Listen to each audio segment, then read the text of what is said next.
Hey, my name is Ben Pierceman from Bensbackwoods.com. Thanks for tuning in. Today we are going to take a quick look and review at this brand new Casstrom Lars Falt lockback knife.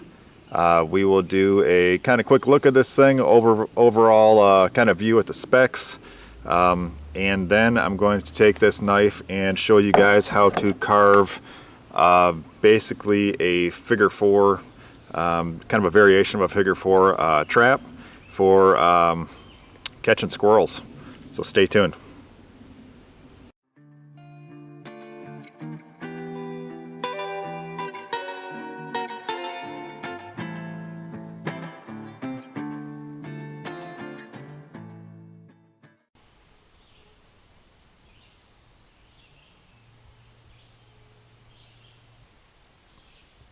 So here we are taking a quick close look at the Casstrom Lars Falt lockback folder.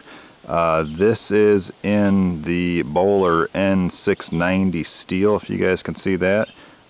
This is a stainless steel. I'm not super familiar with the steel, although this knife does definitely seem like it holds a great edge. From what I've seen online, it looks like a good, very good quality stainless steel. Size-wise, we've got about a, let's see, about a 3-inch blade here, 3 inch as far as cutting edge goes. Yeah, right about 3 inches. Overall length we have, I'd say about 7 1/4 inches maybe overall, 7 1/4 inch overall. And this is a lockback design. It's a very strong type of lockback folder. No issues with that. I really like the curly birch on here. Is fantastic. Casstrom does a great job at picking out curly birch. It's just beautiful stuff. I love curly birch on knives. So yeah, Scandi ground, flat Scandi ground bevel on here. It's a 3mm thick blade, which is just under 1/8 of an inch. Really strong blade. It's a good size. I like the tip profile. It's a great size pocket knife. I'm 6'2". I have fairly large hands, and the size and shape of this handle, diameter wise, is really nice. It's actually fills my hand pretty well for a pocket knife for carving type stuff. So I could see this being a very handy everyday carry use knife, and also crosses over into actual carving and bushcraft type chores. So we're going to move on from here, and I'm going to show you guys how to carve this variation of a figure four trap that I use. Alright, so I quickly harvested a little maple sapling here. Fairly straight is what I'm looking for one of these figure four traps. Clean up some of these nubs, and just go for something that's fairly straight. This is maybe finger thick at the base. Let's see, put a little power cuts with this thing, no problem. And let's see, we're going to kind of use our score and snap technique here, where we score in a circle here and then snap off exactly where we want it. This is a super handy technique for getting stuff done. Let's see here, the other side here, I'm gonna maybe flatten that out. So what I'm looking for, I want two, I'd say about 4 or 5 inch pieces. One's going to be the upright post. The other one's going to be the top piece that I'm going to use a cinder block in this case that's going to rest on, and then the other piece is going to be the bait stick. So I'm going to use this score and snap technique and get two pieces about this size here. So what I do is I just rotate the knife around this way. You could potentially do it this way and push in with your thumb. Keep your thumb away from that cutting edge,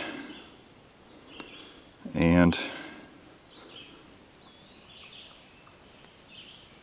put a little pressure on it, snap it off. I'm going to take that now and clean it up. This is going to sit on the ground. This is going to be our upright. It already has kind of a chisel tip, but we will clean this up a little bit, and we want this to be flat right here.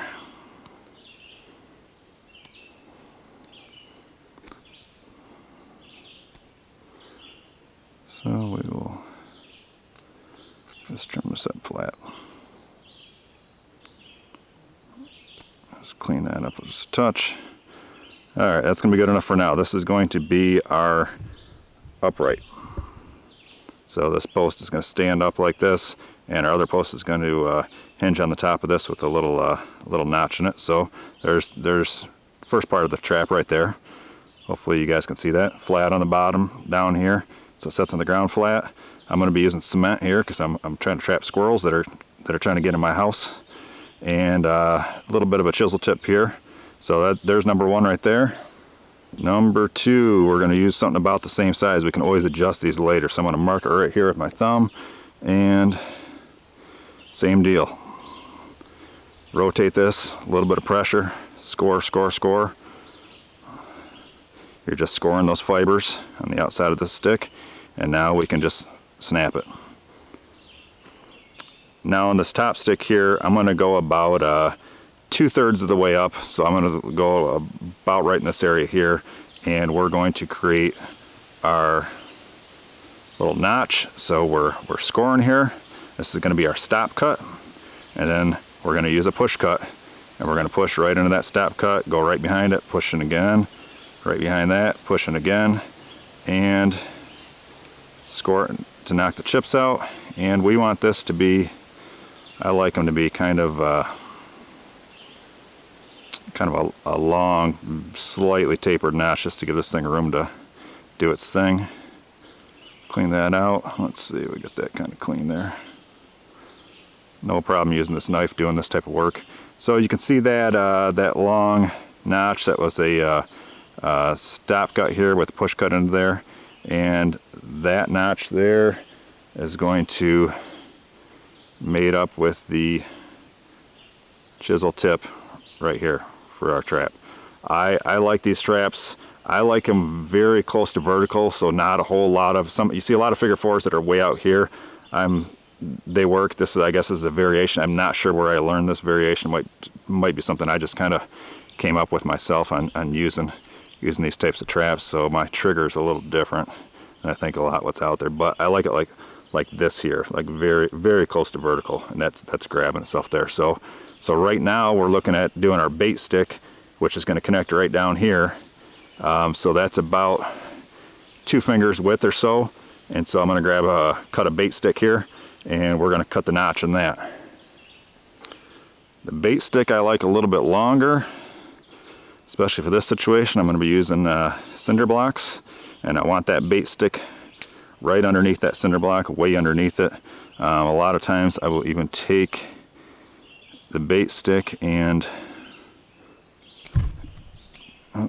carve a little chisel tip there, and then we got into some heartwood there.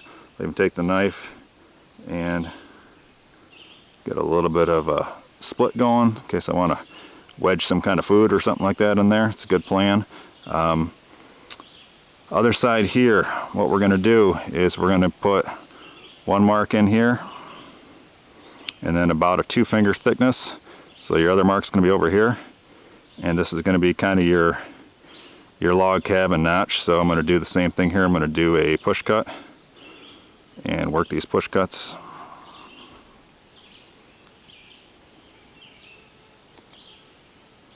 Clean that out. We're going about halfway through this stick. Get down to the heartwood, that's pretty close. And we'll go to the other side here.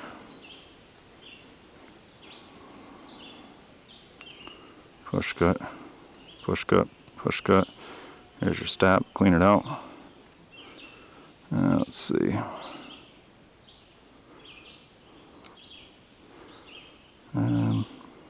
It's not bad, you can kind of see it coming together here. So now you can carve out the centerpiece, or a lot of times I will even take the knife and see if I can do this on camera, is wedge it right in there.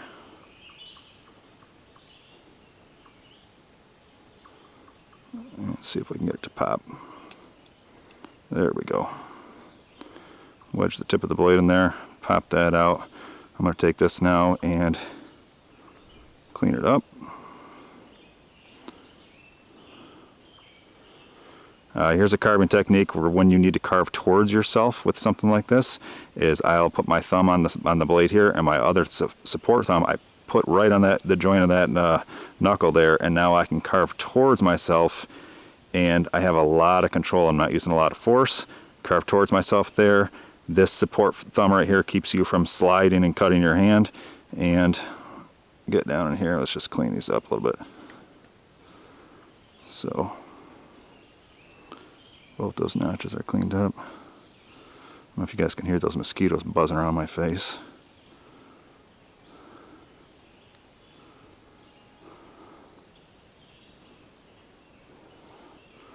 Okay, so that's about done there. So there we go. I'll clean that up a little bit so you guys can see it.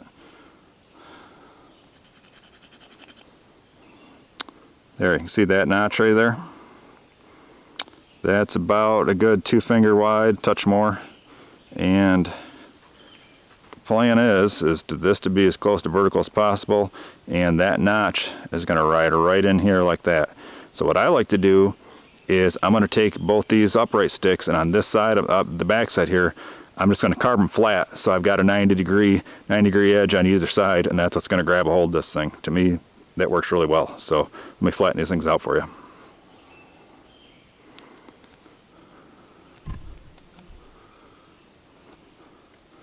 Don't go too far on these. You might have to adjust it later, but that's all it really takes. Is a couple strokes to get kind of a sharp 90 degree edge on that. Same thing on this guy here. This is the other piece. I'm going to get a little bit of an edge on this thing.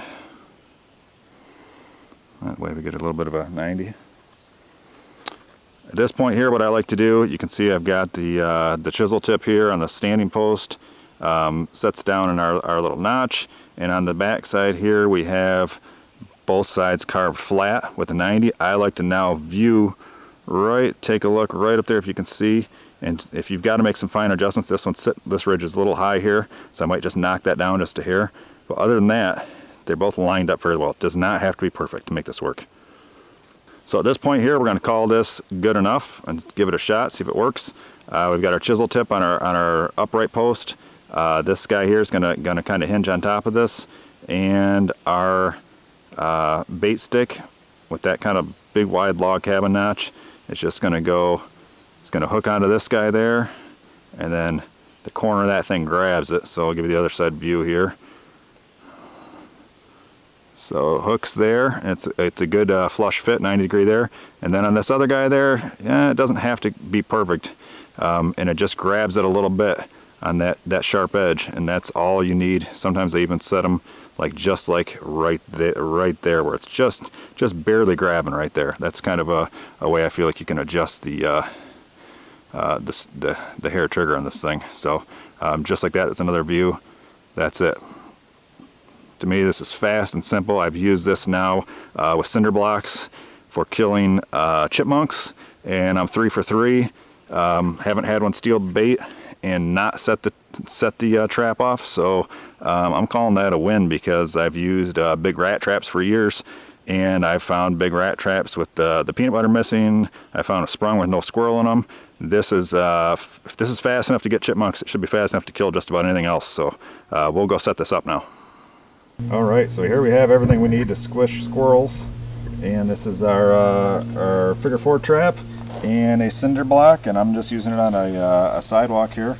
It's in my yard, and I'll see if I can film myself setting this thing up for you guys so you can see how this whole thing goes together, so sit tight. Oh, upright post, and let's put it this way so you guys can see the trigger. And we have our notch here. It's going to sit under there, and we have the trigger. Okay, what I'm going to do first is put this block down and get right on the edge of this thing. Right there, it's about perfect. See if I can get it to balance a little bit. Okay, that's the action we want right there. Now, this trigger is going to grab down here.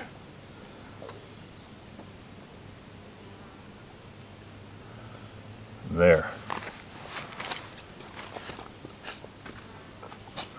that is set. Right there, there's a good picture. So overall, I'm really happy with this folder. I think it's a fantastic little knife. I will definitely be stocking these as soon as they become available here in the States. I was at the Global Bushcraft Symposium this past spring, and I got to meet Lars Falt and David Backstrom. David runs the Casstrom knives. Both fantastic guys. I think they're doing a great job with these products. I will be thrilled to be selling these. So thanks for watching.